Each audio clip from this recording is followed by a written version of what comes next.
that this year has been full of the highest highs and the lowest lows of my life. And I see so many women around afraid to speak, especially right now, afraid to share their experiences. And fear is by design. It's what keeps us silent. But I also acknowledge that many people don't have the opportunity to speak. So I do feel fortunate that I've been able to. And it's the women who have had the ability to use their voice that's kept me strong and to me in my belief in my fight for the world to be safer for women and girls. It's a pretty simple thing.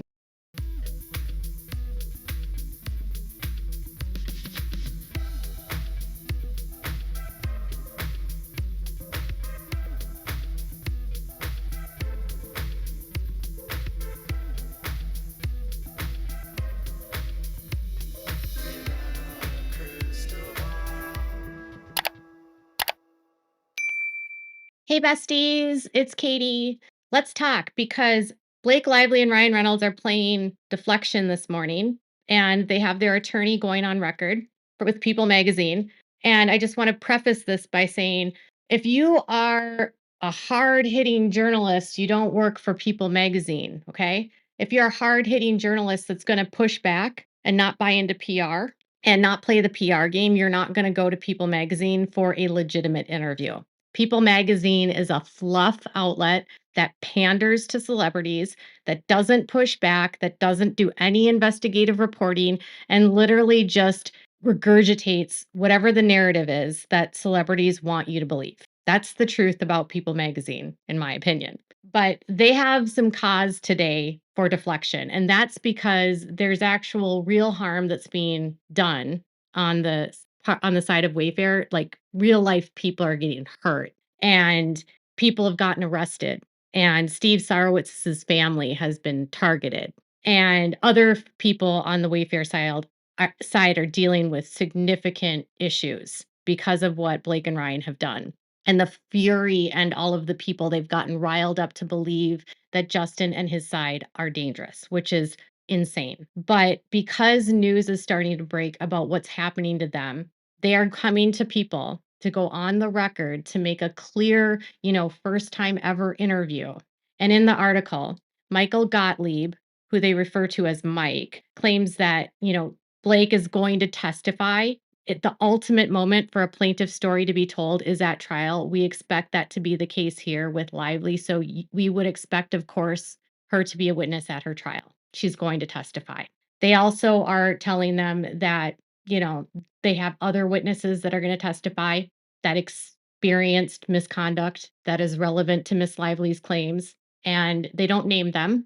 And we expect their testimony, particularly about what took place on set, will come through live witness testimony. So with live witness testimony, it's always a challenge because in cases like this, a lot of times it becomes he said, she said, and hearsay is also a whole other issue. So if someone sits on a witness stand, they have to only speak to their account. They can't speak to what they've heard other people have said. So witnesses can only speak to what they witnessed or saw.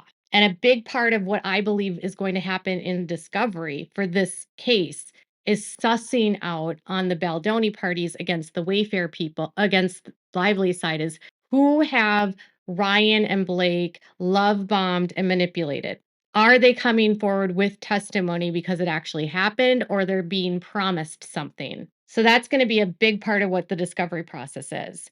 He brings up that, she'll take a deposition. They are going to defend. They're also going to take depositions. They are going to rely on evidence from documents and statements from producers, Sony Pictures, and other eyewitnesses. And then they say that the public conversation surrounding the case has strayed from the core of the case. We think there's been a lot of distractions put up to deflect attention from the retaliation campaign that was launched against her. And we expect and hope that in discovery, we'll have an opportunity to really focus on what we believe to be the core of the case, which is that the retaliation campaign was launched against Miss Lively for her having raised concerns about sexual harassment. He also believes that Ryan Reynolds may not testify, and he truly says that he believes it's frivolous. The lawsuit against Reynolds is frivolous.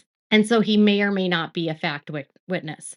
A lot of that feels to me like they're really just trying to get in from a public PR perspective to say that, like, Ryan isn't the problem here because they still need to save Ryan's brand. And he has movies coming out next fall with Sony. And then as far as subpoenas, this is what they say. It's completely unclear what claims or defenses in the case any of these celebrities have any relevance to at all. This is a case about what happened to Blake Lively when she raised claims of sexual harassment on the set. It's not a case about how songs were chosen for the movie. It's not a case about the fictional Marvel characters in Deadpool movies.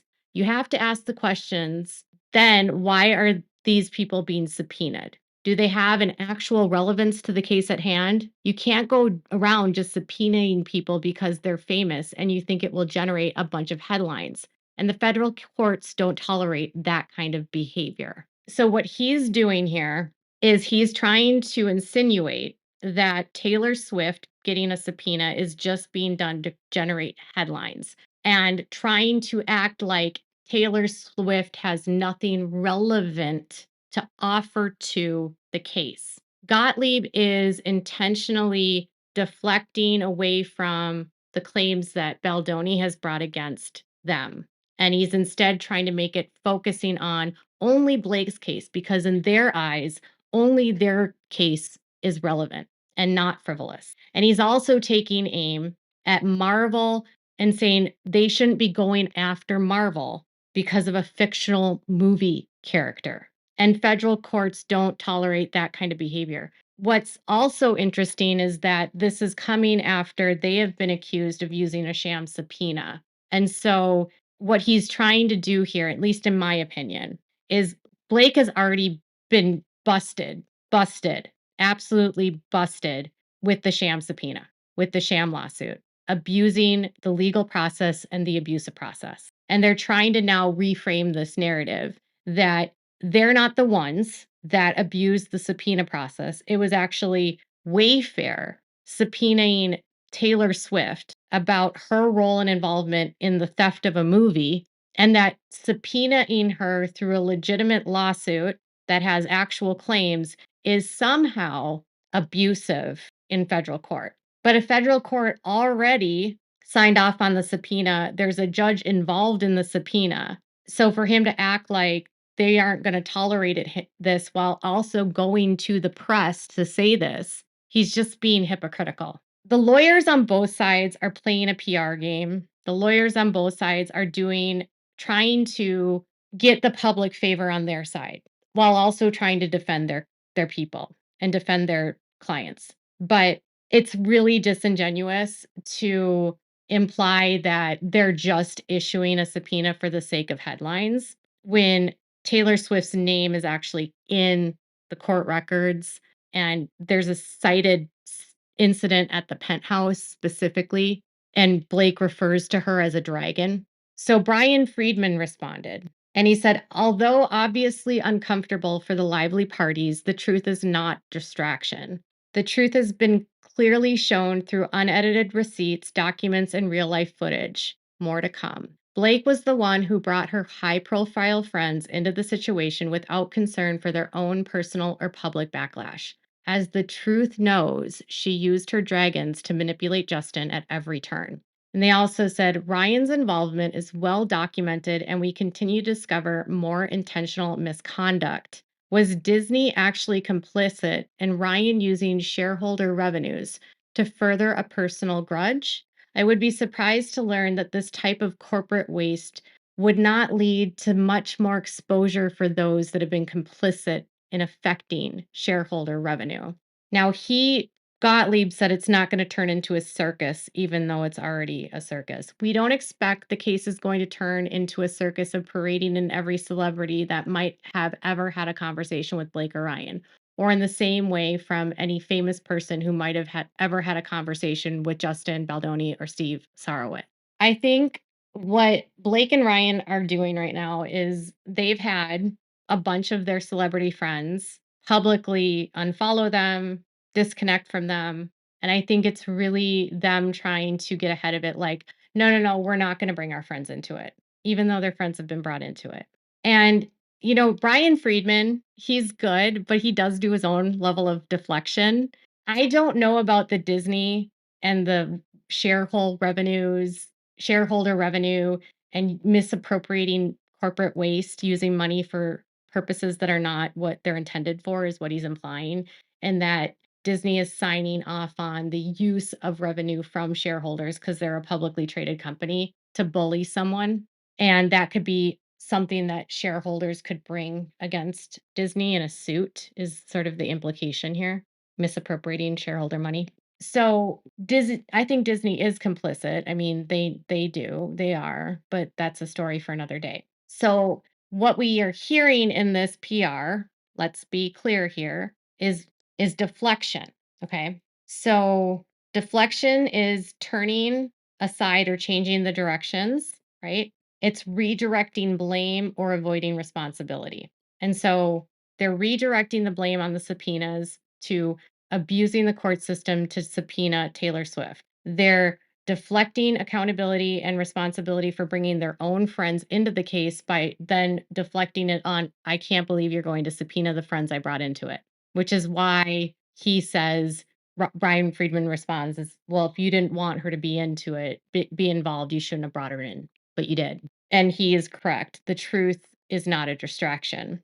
Now, why would they be coming up to deflect about this kind of stuff? Why are they going to try to change the headlines like this? Well, because last week Taylor Swift was subpoenaed. Last week Travis Kelce unfollowed.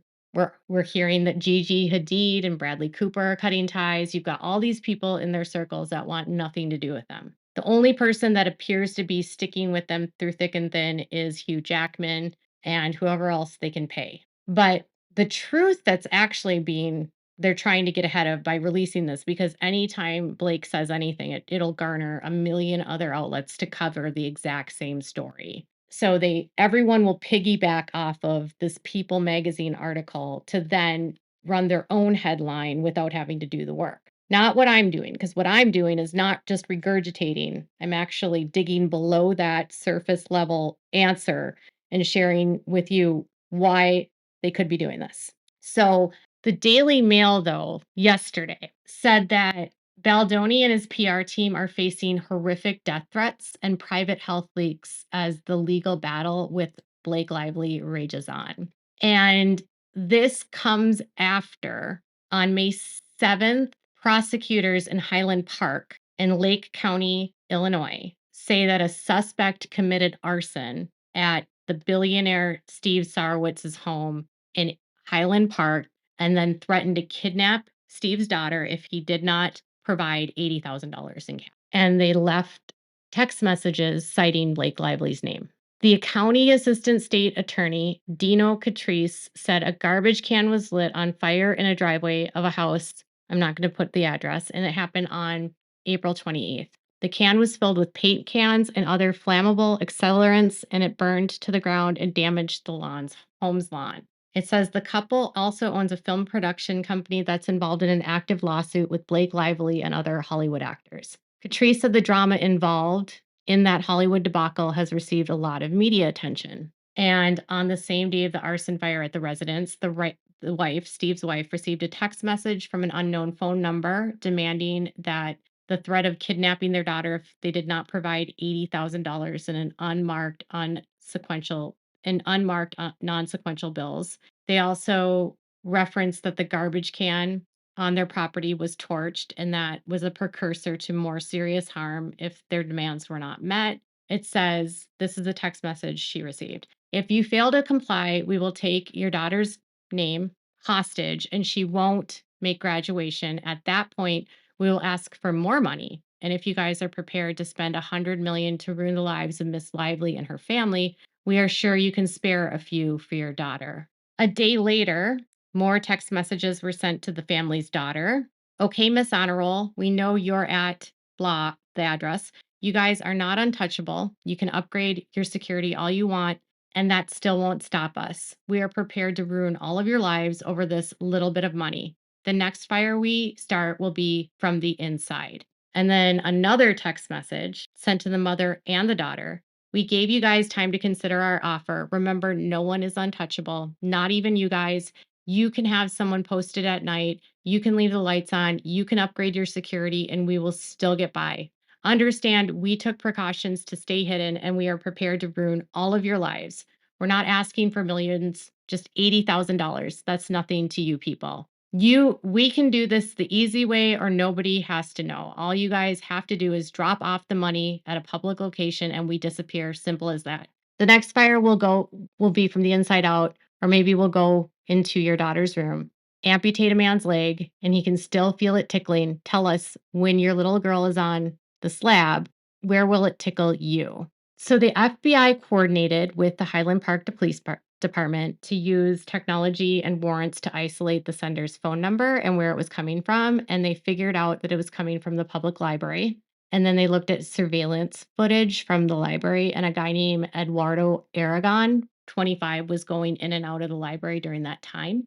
And he confessed to being the one who started the property. He admitted to going on into the library and sending the messages over Wi-Fi and demanding $80,000 to not kidnap the family's daughter. He said he'd been out of work for 2 years and needed the money. He was charged with a count of arson, 6 counts of intimidation, and 1 count of harassment.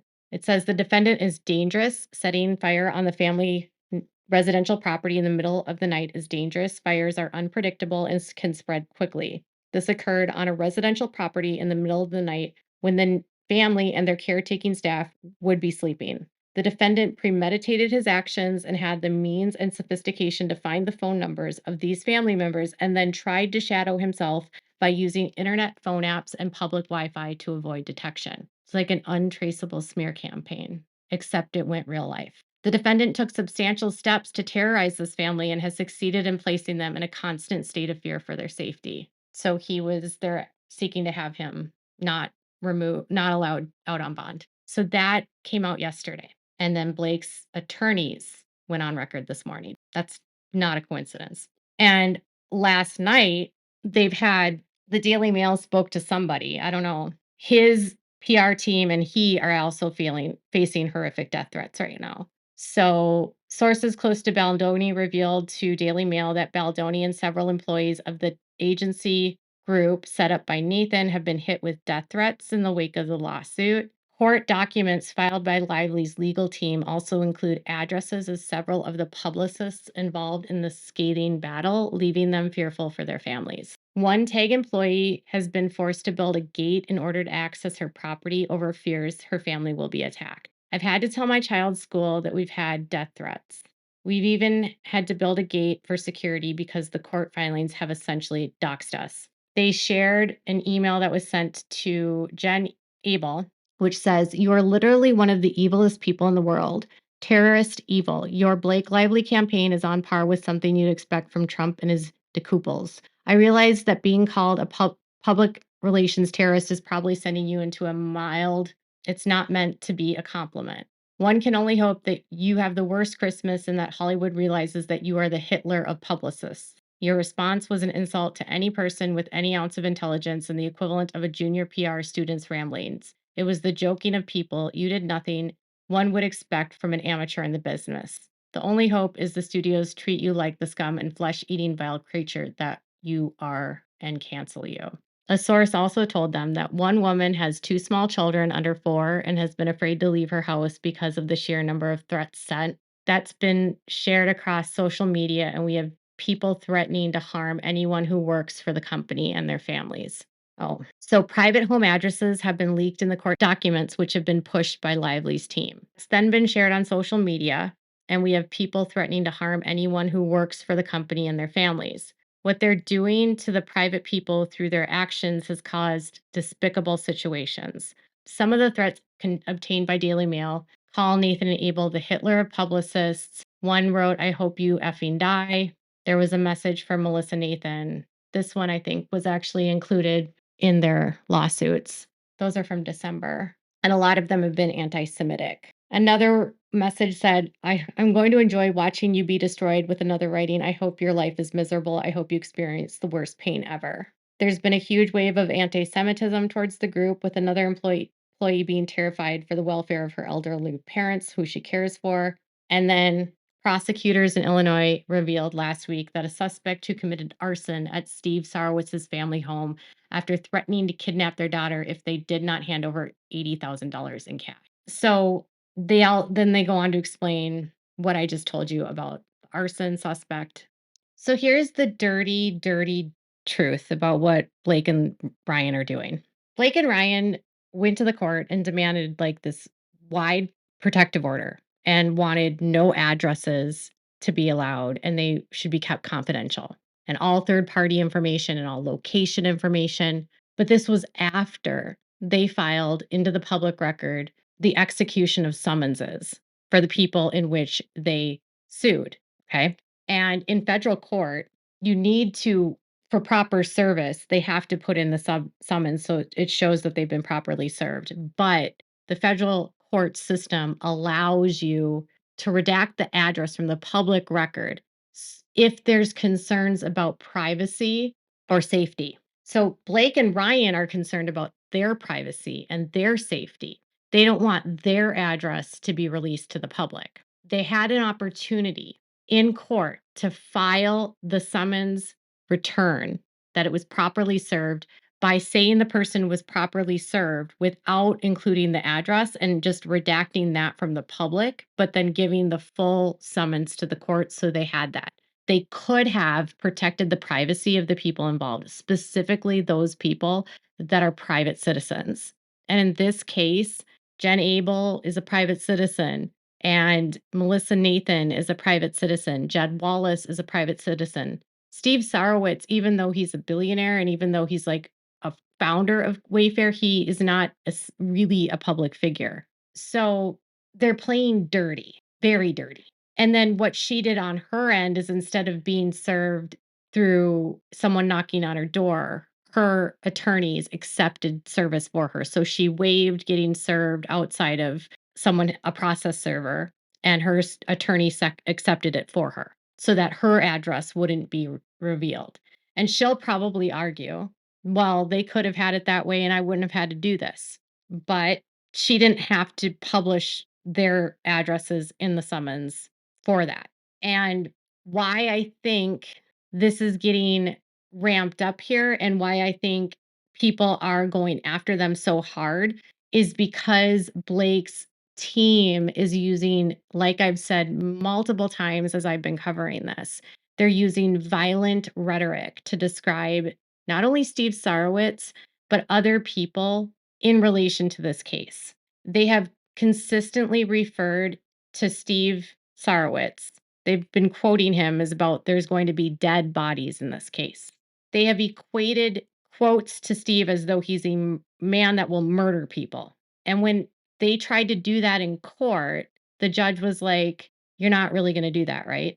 But they keep trying to slowly hammer away to the court through the PR, through the public record, that Steve is a dangerous man that's going to kill people and sue this helpless victim Lively into oblivion and destroy her life for no reason. That's a dangerous PR strategy, especially when real life people are involved. And this is what I hate about malignant narcissists because it's not true. Steve has a right to spend as much money as he wants to defend his businesses, to defend his personal person, to defend his companies. He's worth a couple billion. He's got a lot that he needs to defend here. He owns multiple businesses and his wife owns a business too.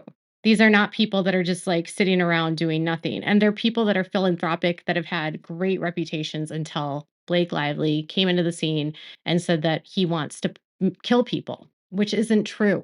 Do you remember how yesterday I said that when I was being sued by Todd Chrisley, he went on a nationally syndicated podcast and he accused me of child abuse?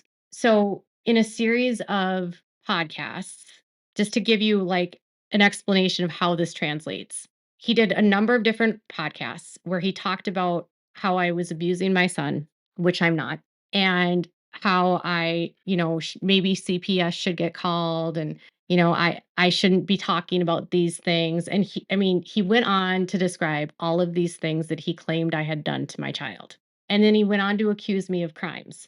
And so subsequently, after these were broadcast on a nationally televised or nationally like syndicated podcast, we had CPS at our house and all of these people reporting us for child abuse that wasn't true, which wasted resources. And then we had people calling the police and reporting us and doxing us and swatting us. It's being done intentionally as a way to use litigation to further intimidate the people that are part of their case. Todd was suing me at that time, and he was running his mouth this way to scare me so that I would somehow submit to him, give him what he wants, even though I had done nothing wrong and I had no reason for him. The only thing that he wanted from me was my communications with his daughter, who he then went on and tampered with as a witness and intimidated her. And she went on and committed perjury. He suborned her perjury through me. And that was used in his sentencing. My name wasn't brought up, but I was part of that. So I know what it's like for someone to rile their fans up through court filings, through their attorneys making public statements, through their podcasts, through their friends, to falsely paint you as the problem, to deflect from their own behavior, and then to threaten you and to scare you. And what all of this is doing is it's making the people that are being sued feel the pressure of wanting to settle. Well, if you didn't do this, we wouldn't have to sue you. So you should just give in now. And they will say, well, we didn't do that to you. That was just somebody else. We can't control what happens on the internet. We can't control what people do in real life, but you can. You can control the words you use. You can control how you frame your responses.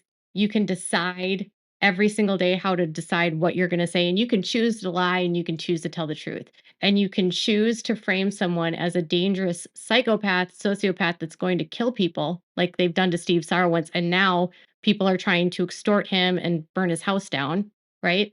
Or you could just stick to the facts and not try to make this some sort of sinister, like scary murder plot of a movie. What they're doing is using language to instill fear in people so they will act.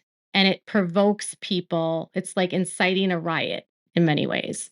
They're hoping people will go after their people. It's another form of intimidation. It's impossible to express to you how scary it is to be on the receiving end of this kind of behavior and how scary it can feel for your safety, for your well being, having to look over your shoulders, being stalked and harassed and intimidated. It changes your life forever. So I am so empathetic to what these people are going through. And Blake's PR can spend all the time that they want trying to deflect from what's happening. But the truth is in the pudding, I guess, is what they say. And if you look at the truth, who's the one being harmed right now in real life? Is anyone showing up at Blake's house trying to burn her house down? No. But they are trying to burn down Steve's house, who she's using dead bodies to insinuate that he's going to murder people, to get people to believe that he's dangerous. That's what that kind of violent rhetoric does. And that's what the judge was trying to stop. And this is what she's doing. And this is why I believe people don't fuck with these two because they're scared. It reminds me a lot of P. Diddy. And it makes me believe the deeper we go into this, that they have things to hide. And we're going to keep looking. So, what are your thoughts about these developments? Tell me in the comments below. Please help me by subscribing to the channel if you haven't subscribed and click the bell so you never miss a video. Thank you all so much for watching. Bye, besties.